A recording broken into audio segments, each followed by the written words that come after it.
कस्तो लाग्छ यो हिमाललाई शिरमा राखेर बाँचेका मान्छेहरू हामी महाभारत पूर्व श्रृङ्खलाको डाँडा काँडामा हुर्केका हामी तराईको सुनौलो फाँटमा झुलेका हामी सगरमाथा देशको बासिन्दा हामी लुम्बिनी वनको साथ फेरेको हामी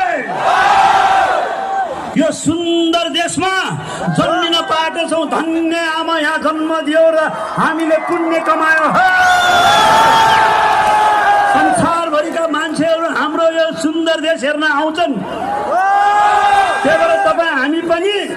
समय मिलाएर साथीभाइ इष्टमित्र दाजुभाइ दिदीबहिनी को छ आफन्तहरूसँग मिलेर पैसाको जो गरेर दामको जो गरेर आफ्नो देश दर्शन गर्न हिँडौँ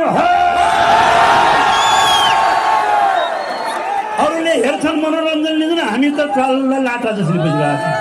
छ त्यही भएर सबै मिलाएर समय मिलाएर आफन्तहरू भेट्न जाउँ कसैसँग रिस राग छ मनमा चाहिँ यो मान्छेलाई बोल्नु पाए त हुन्थ्यो भेट्न पाए त हुन्थ्यो तर के गर्ने मिलेको छैन भन्ने मनमा कतै छ भने हिजो जिन्दगी छ आज छ भोलि त थाहा छैन के हुन्छ त्यही भएर समय मिलाएर भेट्न जाउँ